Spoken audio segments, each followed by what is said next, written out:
Cacai! Suba na canoa, Cacai. Nosso Ganhou mais. poeta. Tudo bem, querido? Tudo jóia, Cacai. Tudo bem, Felipe? Prazer estar Tudo aqui bem? com você. Cacai, faz tempo que a gente não conversa, então eu queria te perguntar sobre esse processo aí do Bolsonaro. A gente já falou bastante, mas ele ganhou novos contornos nos últimos tempos, né? Agora foi dividido em núcleos, tem a denúncia foi apresentada, tem uma possibilidade de... Ontem o marqueteiro do Tarcísio, né, não é que tem uma possibilidade, já falava em prisão do Bolsonaro em setembro. O marqueteiro do Tarcísio já deve estar fazendo contas para lançar a candidatura a Tarcísio. Então, assim, já está se discutindo isso, né? A Liana Cirne encaminhou uma denúncia-crime para o Supremo Tribunal Federal, o Xandão já encaminhou para a PGR, até uma prisão preventiva por conta do ato do Rio de Janeiro. A coisa, digamos assim, está ficando mais... O barulhinho, né? O tic-tac está ficando mais alto. Essa tua sensação, juridicamente falando, você enxerga isso também, Cacai? Eu estou escrevendo desde setembro, antes da denúncia, que o mais difícil era que saísse a denúncia, né? A denúncia saiu em dezembro, e a minha previsão sempre foi de que eles tornariam réu agora em março, e esse julgamento deverá se dar, ainda no meu ponto de vista, na presidência do ministro Barroso. E vou dizer por quê. Primeiro, que o procurador foi inteligente ao denunciar por núcleos, né? O processo com 40 pessoas é sempre complicado você fazer a instrução, mais complicado. Essa denúncia por núcleos faz com que, por exemplo, o processo do Bolsonaro, eu fiz essa previsão assim que saiu a denúncia, que seria possível, eu digo tecnicamente, eu estou falando como advogado que tem experiência há 40 anos no Supremo, que seria possível ter esse recebimento da denúncia agora, em março, como vai ser, terça-feira, no máximo quarta, essa denúncia será recebida na unanimidade. Aí tem que explicar uma série de coisas para as pessoas que nos acompanham. Por que turma? Primeira turma e não pleno. O ideal seria que fosse no pleno, claro. Um processo originário penal no Supremo Tribunal deveria ser no pleno. Mas em 2023 teve uma emenda regimental que passou a responsabilidade desses julgamentos, a competência, a jurisdição, para a primeira turma. Então, assim, tem gente que foi julgado no pleno? Tem. Por quê? Porque são denúncias apresentadas antes da emenda constitucional.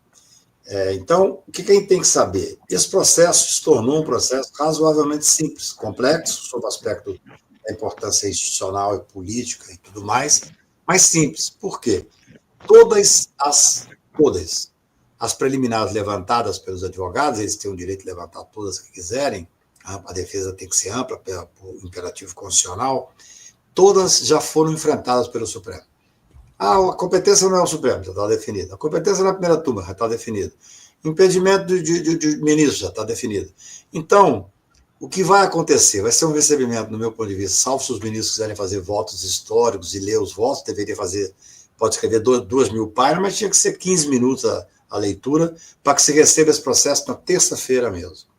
Recebido o processo, tornam-se réus, aí começa a fase de instrução. Aí tem uma perplexidade para quem não acompanha o Supremo, diz, mas só para ouvir as testemunhas, que serão várias, para cada fato tem 8 testemunhas, pode ser 300 testemunhas. O Supremo Tribunal hoje, desde o mensalão, o ministro não ouve as testemunhas. Ele faz uma carta de ordem para os estados, os juízes federais dos estados onde moram as testemunhas, e em 30 dias, todas as testemunhas terão sido ouvidas. Depois, esse processo não tem prova técnica para fazer. Claro que os advogados podem criar e pedir e tal, mas não tem prova técnica para fazer. Depois é mais 15 dias para apresentar as alegações finais e aí marcar o julgamento. O julgamento pode se dar ainda durante o mês do primeiro semestre. Por quê? Repito, já tem mais de 400 condenados. Esse assunto já foi discutido largamente, materialidade está comprovada. A única coisa que vai discutir é a autoria. E me parece, óbvio, que o Bolsonaro, a autoria dele é evidente, e ainda mais como aquele maior beneficiário e organizador. Então, as pessoas me perguntam muito, eu acabei de dar uma entrevista agora, se não há uma perplexidade pelo tamanho das penas. Claro que há. Uma pessoa que estava dentro do Supremo Tribunal cometendo um crime foi condenada a 17 anos de cadeia. Mas por que isso? Quem não é advogado não tem que saber, mas quem é tem a obrigação de explicar. No Brasil, as penas têm pena mínima e pena máxima. Você não pode condenar pena de 3 a 5 anos. Você não pode condenar um. É assim que funciona o Poder Judiciário. Então, assim, o Ministério Público denunciou todos as que foram condenados 5 crimes. Crimes gravíssimos. Tentativa de golpe de Estado, rompimento do Estado Democrático de Direito. Quer dizer, esses crimes têm penas altas. O Supremo tinha 2 opções. Ou absolvia, que seria um absurdo, ou condenava. Em condenando, Felipe, condena-se, no caso concreto, para esses que estavam lá dentro e tal, condenar a pena mínima. Só que tem um concurso material, as penas são somadas. A pena mínima passa a ser 15 anos. Porque o Supremo, o Poder Judiciário é um poder inerte, então pode deixar de julgar aquilo quando ele é provocado por uma denúncia. E a denúncia veio de 5 crimes. Então, assim, por isso as penas são tão altas. Eu até conversei com a senadora agora pela manhã. Faça uma revisão, tire a pena mínima. A pena pode ser começar do 0 até 2 anos, 5 anos, 10 anos, dependendo do crime. Mas do jeito que está posto, o Supremo condenando, e tem que condenar, a pena mínima somada vai dar perto de 15, 16, 17 anos. O caso do Bolsonaro é diferente, porque ele é o maior beneficiário e o mentor de tudo isso. Ele vai pegar 28 anos de cadeia. Com um julgamento que, no meu ponto de vista, tende a ser muito rápido. Quando eu falei que ia julgar o recebimento da denúncia em março, a grande maioria dos advogados me ligaram, Cacá, mas como assim? Eu falei, cara, eu conheço o Supremo Tribunal. Está tudo pronto, a estrutura... Nós temos que julgar esse caso, nós temos que virar essa página. Não dá para ficar discutindo dentro do Supremo como se fosse uma delegacia de polícia, uma vara criminal. Mas tem que ser julgado. Provocado, vai julgar. Então, no meu ponto de vista, esse julgamento será rápido, dando ampla defesa, absolutamente ampla defesa. Quer dizer, os advogados, corretamente, fazendo o papel deles, disseram, mas agora vamos tentar impedir o Alexandre. Foi julgado ontem. Foi 10 ministros consideraram que não está impedido. Já terminou o julgamento. Essa história de impedir o Alexandre é teratológica. Você imagina, não, tem que impedir porque tinha um projeto de matá-lo. Quer dizer, então, o acusado, o réu, passa a escolher quem vai ser o julgador. O Alexandre não é bom? Vamos planejar matá-lo. Aí distribui, cai com o Gilmar. Não, o Gilmar também é um ministro que tem feito a coisa correta. Vamos tentar matá-lo. Até cair com alguém que seja mais de confiança. Não é assim que funciona o processo penal democrático, não é assim que funciona o Poder Judiciário. As questões impeditivas e tal tem que ser pré-estabelecidas. Pode ser depois para o acusado vir a escolher, não. Então, esse processo tende a ser muito rápido, e é bom que seja assim, mesmo dando todos os princípios de direitos e garantias. Agora, esse episódio do Rio de Janeiro, eu vi você comentando, ele foi, no mínimo, estranho. Um cidadão que sabe que vai se tornar réu daqui a 2 dias, levar para um palanque 4 governadores de estado, alguns políticos com bastante repercussão, e permitir que se chame o ministro supremo de assassino, de bandido, no meu ponto de vista, existe uma hipótese real, até escrevi sobre isso, de que eles estejam desistindo da defesa técnica. Eu, se fosse advogado, sairia do caso imediatamente. Não estou criticando os advogados, não. Mas eu advoguei para 4 presidentes da República, advoguei para mais de 90 governadores, dezenas de ministros. Nunca um cliente meu criticou o Supremo Tribunal Federal. Não é criticar chamando de bandido, de assassino, não. É falar sobre o Supremo, porque eu acho que o advogado tem que ter autoridade de dizer o seguinte, olha, você está sendo processado no Supremo, você respeita o Poder Judiciário, porque o grave é que a estrutura do golpe passou estrategicamente por desmoralizar o Supremo. E eles continuam mantendo essa estratégia. É algo inacreditável. Você vê uma pessoa do lado do cidadão que vai se tornar réu daqui a 4 dias xingando o ministro Supremo, que é o relator. Isso é algo inadmissível. Mas é uma estratégia. É a estratégia de desmoralizar o Poder Judiciário. Acho até que, no desespero, podem ter forçado. São muitas coisas acontecendo, Roberto. Essa fuga do deputado Eduardo Bolsonaro para os Estados Unidos tem que ser investigada. Por exemplo, existem no mínimo 2 crimes no Código de Processo Penal que criminaliza a atitude de alguém estar junto ao governo do exterior, dando informações, como ele fala que está dando sobre o Brasil, e tentando desestabilizar um poder constituído que é o Supremo Tribunal Federal. Isso é crime. Isso é um absurdo. O Congresso Nacional tinha que se dar o respeito e abrir um processo de quebra de decoro. Como é que pode um deputado federal falar claramente que está em contato com a Casa Branca para poder, olha só, para poder tentar influenciar o julgamento junto ao Supremo Tribunal Federal? Isso é um crime. E depois ainda vem o Jair Bolsonaro, que é o pai do deputado, e disse expressamente, eu escrevi um artigo hoje que eu estou colocando aí nas redes, que diz expressamente, não, o Brasil ter paz, tranquilidade e democracia tem que ter interferência externa. Quer dizer, o momento é muito grave. Eu entendo o desespero dele, entendo o desespero desses que estão vendo. Você imagina, o cidadão que até muito pouco tempo atrás era comandante-chefe da Marinha, vai ser condenado a 20 e tantos anos de cadeia. Não tem saída. Generais que nunca no Brasil tinham tido preso, vão ser condenados, cumprido o devido processo legal, dando ampla defesa.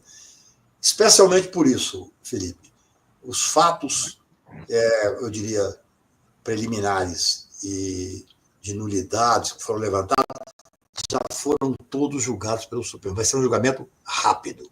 Depois, é só a autoria, que, no meu ponto de vista, está comprovada. Esses ataques ao Supremo, essa estratégia de atacar o Supremo, Cacai, eu acho que elas não são gratuitas, elas não vêm desacompanhadas, elas vêm no bojo de um rebaixamento do processo civilizatório no Brasil. É o mesmo campo semântico de um senador dizer que gostaria de enforcar uma ministra de Estado, né, mulher, foi o que o senador Valério falou sobre a Marina Silva. É o mesmo campo semântico que o Bolsonaro inaugura lá, dizendo que não estupra a deputada Maria do Rosário porque é feia. Tem um rebaixamento civilizatório que impõe uma barbárie, e, na minha opinião, isso é uma barbárie jurídica, não sei se você vai concordar com isso. Então, se criam as condições semânticas, filosóficas no país, cognitivas, para que isso seja normalizado. Isso que me parece terrível, Cacai.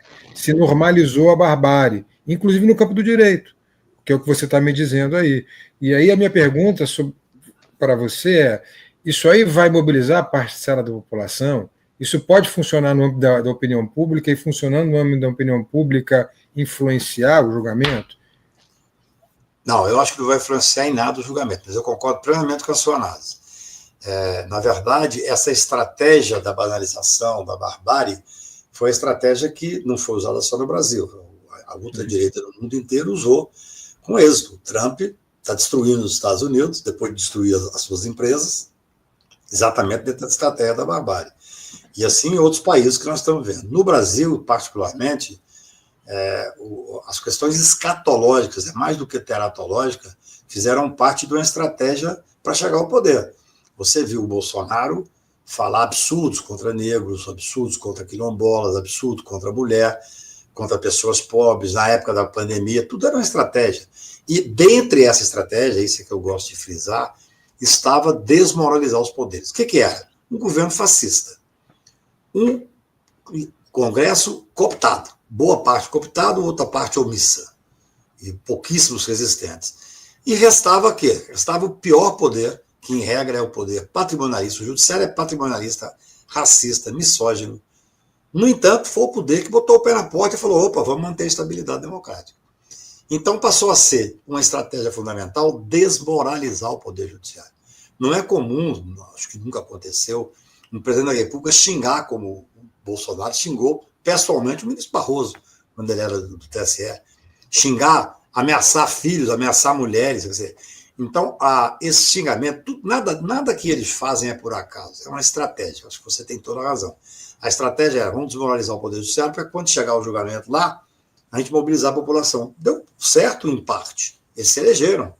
Você tem um bando de pessoas hoje que ocupam cargos públicos, são pessoas que se elegeram. Esse senador que falou em enforcar a Marina, um outro que, semana passada, gravou um vídeo dizendo, Estados Unidos, por favor, invadam o Brasil. É inacreditável. Um senador da República. O Senado Federal não o levou ao Conselho de Ética. ele está cometendo um crime, está tipificado no Código Penal, ele dizendo que pediu os Estados Unidos para invadir o Brasil. Ou seja, a gente tem que ter um cuidado, porque, assim, no meu ponto de vista, as últimas eleições era a civilização contra a barbárie. Por isso é que o Lula fez um bem enorme para o Brasil, muito mais do que tirar da ultradireita, é fazer a hipótese de voltar a ter um mundo civilizado no país, democrático. Até o Lula me disse aqui, quando veio em casa para comemorar a diplomação, ele disse, olha, eu não tinha mais interesse em candidatar, mas eu vi que só eu poderia ganhar. Teve que fazer, evidentemente, um grupo amplo demais de apoio. Essa amplitude do apoio dificulta um pouco, eu diria, a governabilidade. Mas é assim, ou isso ou a barbárie.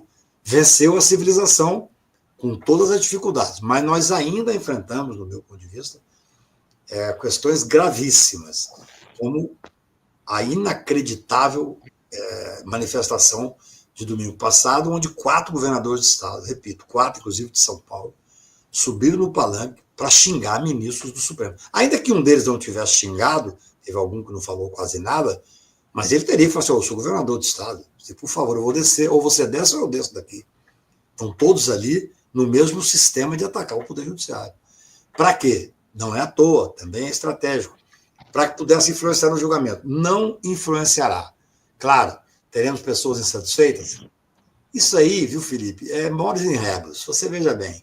Bolsonaro disse que ia levar 1 milhão de pessoas para discutir a anistia. Foram 18 mil pessoas, segundo a USP. Na próxima, depois que ele virar réu, do meu ponto de vista, vai 1.800 pessoas. Quando ele for condenado, nem vai ter manifestação, porque ele vai estar preso. Ele não tem como ir. Então, tem influência junto eu diria, aos eleitores dele? Tem. Essa influência tem alguma importância junto ao julgamento? Do meu ponto de vista, zero. Zero. Eles vão ser julgados pelos crimes que foram denunciados. O recebimento da denúncia, do meu ponto de vista, vai ser unânime agora na terça-feira. E acho que até julho eles poderão estar condenados, mesmo exercendo amplamente a defesa. Então, há influência na formação da opinião pública? Claro que há, eles sabem disso, por isso é que eles fazem isso. Isso aí tudo é pensando em eleição, quem é que vai ser o candidato da direita, por que o Tarcísio estava lá. O Tarcísio não me parece ser uma pessoa que concorda com esses métodos extremados. No entanto, ele aderiu aos métodos extremados para poder ganhar a parte do eleitorado do Bolsonaro. Isso é um jogo político, já não é mais um jogo jurídico. O jogo jurídico é tentar desestabilizar o Supremo para que, de alguma forma, possa ter influência no julgamento. Não terá. Serão condenados porque a prova é abundante, a defesa técnica tem o direito de questionar o que quiser questionar, mas quase todas as preliminares já foram enfrentadas pelo Supremo e a autoria é inquestionável. Renato. Cacai, você falou do Lula e das questões eleitorais, você escreveu aquela carta que teve grande repercussão. Eu aqui apontei, você, não sei se você viu, mas te defendi aqui publicamente. Acho que numa democracia um governante tem que se acostumar a essas coisas de superproteção, tratar que nem bebê de fralda, não rola. O cara tem que estar exposto às críticas, ouvir, e acho que esse tipo de coisa faz bem para o processo, inclusive político. E agora, quem vai estar aqui depois de você, eu não sei se você sabe, é a Glaze. Ela vai dar a primeira entrevista para um veículo da mídia independente progressista, né? Uma sinalização de que algo mudou na perspectiva, talvez, da articulação política do governo. Você pedia ali, talvez, um Zé Dirceu, mas entrou uma Glaze. Qual que é a tua avaliação dessa nova conjuntura? Como é que você tem visto? Você viu se teve mudanças no governo nesse período? Você acha que o governo ainda está muito engasgado? Eu acho a Glaze um quadro excepcional. A Glaze tem uma questão muito interessante. Eu sou um admirador dela sob vários aspectos. Em primeiro lugar, ela, para ser presidente do PT, ela tem que ser dura. Você imagina você lidar com um partido tão fragmentado e que é, de certa maneira, um saco de gato ali, tem tendências muito diferentes. Então, a Glaze tem a capacidade de ser dura, de ser firme. Quando o Zé Dirceu era presidente do PT, ele era tão duro e firme quanto, mas como ele é homem, ele não tinha essa imputação, entre aspas, assim, ela é muito dura e tal. A Gleisi leva isso um pouco por ser mulher, e é bom que ela seja assim enquanto presidente do PT. Agora, a Gleisi já foi chefe da Casa Civil, é extremamente competente, tem experiência no Congresso, e acho que ela vai fazer um belíssimo trabalho na articulação política. Ela sabe ouvir. Eu tenho muitos amigos e clientes que são deputados e senadores. No particular, todos elogiam ela. Ela tem a capacidade de ouvir, a capacidade de escutar, de articular, tem a confiança do presidente da República. Então, eu acho que foi um passo importante a ser dado. Assim, eu acho, sinceramente, que a Gleisi é até interessante, hein? É uma mulher que já ocupou cargos extremamente importantes no Brasil, e se ela se der bem nesse cargo, ela se habilita para qualquer coisa, porque ela vai se dar bem. Por exemplo, o orçamento. Em muito pouco tempo, ela participou dessa discussão sobre a aprovação do orçamento, e já conseguiu aprovar. Então, eu acho extremamente importante que você tenha uma pessoa que conheça o partido. O PT não é um partido fácil. Eu não sou petista. Eu sou um admirador do Lula, sempre votei nele. Tanto é que depois dessa carta, a Globo News me chamou e me fizeram uma provocação, como se eu tivesse, na verdade, parando de apoiar. Absolutamente. Eu não sou partidário, nunca fiz política partidária, mas eu vou trabalhar, né, dentro das minhas condições para que o Lula vença a presidência da República em 2026. Eu acho que é o melhor nome e ainda é o único nome, talvez, para ganhar dessa direita que está acuada, vai diminuir muito. Eu acho que a prisão do Bolsonaro vai pacificar o país, ao contrário do que alguns pensam. Eu penso assim, nós temos que acabar esse processo para tentar o Brasil mudar de página, mudar a discussão. Não é certo? Você está discutindo tudo isso há tanto tempo. E acho que a Gleisi ela é muito firme, preparada. Eu gosto imensamente da forma com que ela enfrenta os problemas. Acho que ela tem experiência e do meu ponto de vista, vai ser muito importante a participação dela nesse novo cargo. Lembrando que é importante que o presidente, mais do que nunca, volte a fazer política, que é o que ele é melhor. Ele é imbatível quando ele faz política. Então, até para o bem do país, para que a gente possa ter um 2026 com uma transição democrática, com a consolidação da democracia brasileira, porque, gente, nós estivemos sob risco de uma ditadura há muito pouco tempo atrás. De certa forma, ainda não saímos ainda, Felipe, na minha visão, não saímos ainda completamente dessa instabilidade. Ainda tem uma instabilidade posta. E acho que a Gleisi é o nome certo para falar em nome do governo e tentar fazer essa tranquilidade dentro do Congresso Nacional. Vai ser tranquilo? Claro que não. Nós temos um Congresso hoje majoritariamente de direita e ultradireita. Pessoas completamente despreparadas, senador que pede para os Estados Unidos invadir o Brasil, senador que diz que quer enforcar a Marina e depois não volta atrás, fala, é isso mesmo.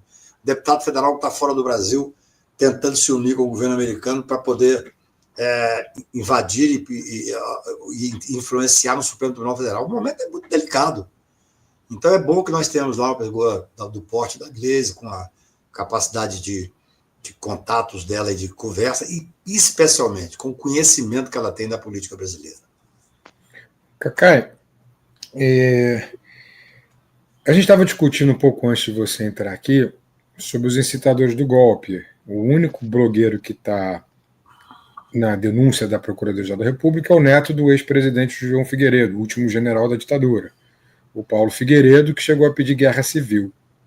No entanto, ele se vangloria de ser amigo de agentes da Interpol, do governo americano, e de que nunca vai ser pego, extraditado, mesmo que seja julgado, né? E aí eu queria, de forma jurídica, que você explicasse para a nossa audiência, caso esse blogueiro seja condenado pelo Supremo, como é que se dá um eventual pedido de extradição, se ele funciona, se a justiça americana tem autonomia perante o poder executivo americano para extraditar, porque a gente está vendo Trump passar por cima de ordem de juiz federal, como no caso dos venezuelanos, que foram extraditados ali para a América Central, para Honduras.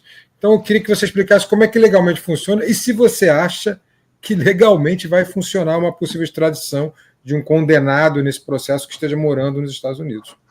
Felipe, é muito interessante a sua pergunta por uma série de aspectos. Primeiro que nós temos um cidadão que tem uma ordem de prisão há 3 anos do Supremo Tribunal, que é o Alan dos Santos, é que tentou-se uma extradição. Eu conversei, inclusive, com o secretário do Ministério da Justiça à época, um amigo meu querido, um advogado muito competente, Augusto, e eles não conseguiram extraditá-lo. Mas por quê?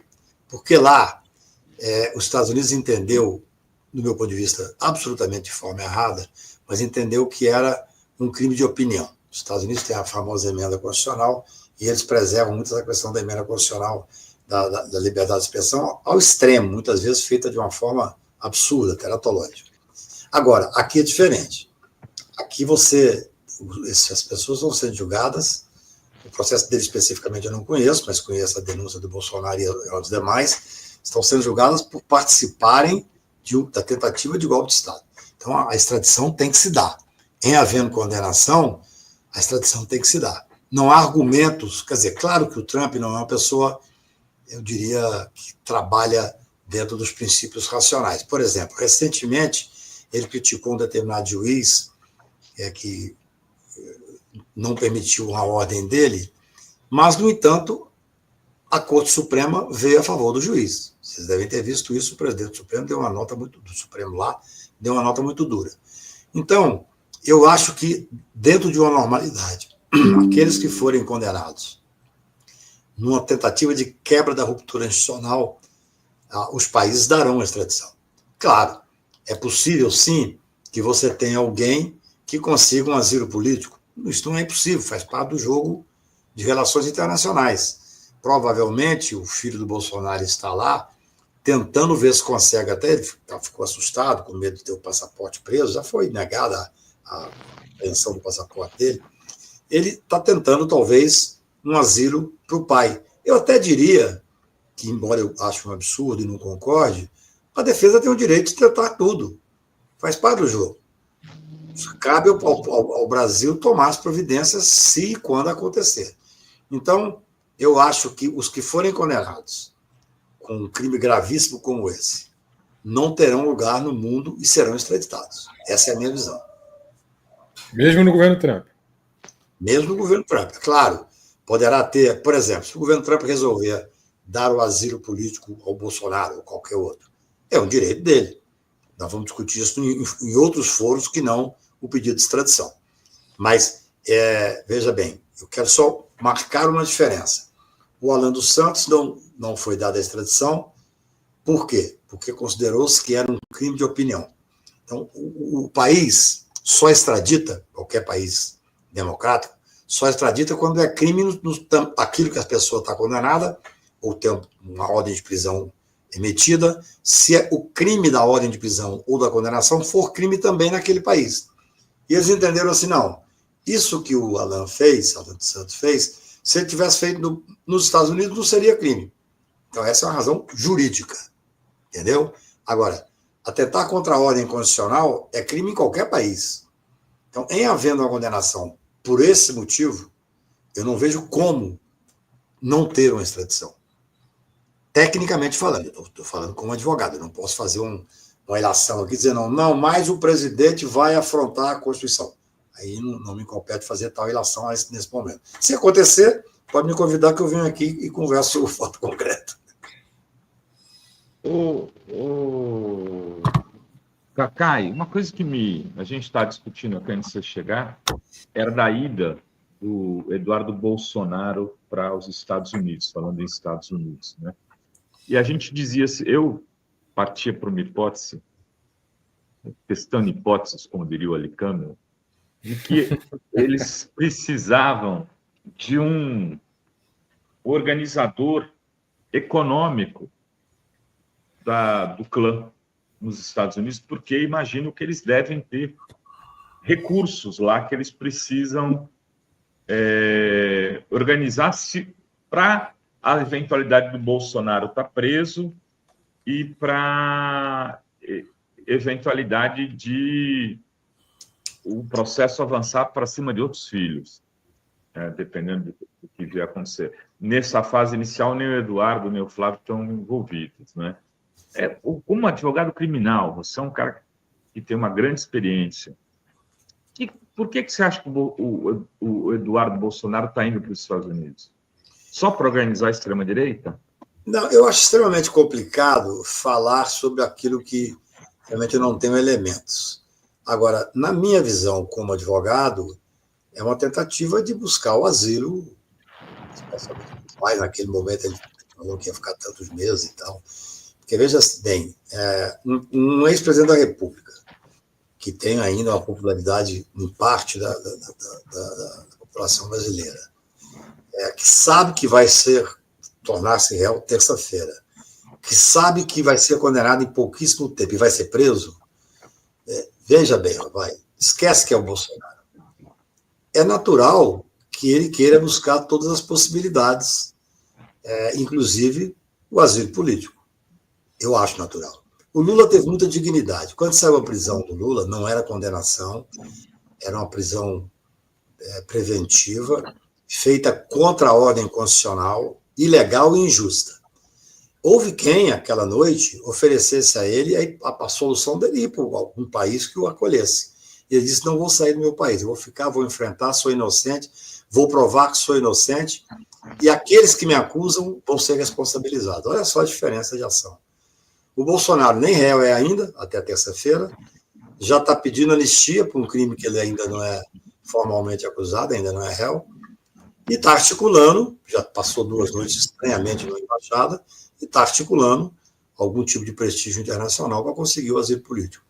Do meu ponto de vista, isso faz parte de um movimento político que é até normal o filho querer. Você imagina, o cara até ontem era presidente da República, o filho era uma pessoa recebida em todos os lugares, hoje virou uma família leprosa, ninguém quer saber dele. Quer dizer, claro, ainda tem aquele gado mais que é tangido de qualquer forma e tal, mas nas rodas do Brasil já não é mais recebido naquilo que interessa. Explicar o conceito de... Então, para mim, a discussão é um pouco essa, é tentar encontrar uma saída para manter o grupo em liberdade. Eu acho que, nesse momento, a liberdade vale mais do que a estrutura política mesmo. Claro, essa tentativa de conseguir a liberdade através de um asilo, ela abastece a retórica política, não tenha dúvida. Se ele conseguir um asilo dos Estados Unidos, aí vai sair o perseguido brasileiro. Então, vamos esperar para ver o rumo dessa prosa.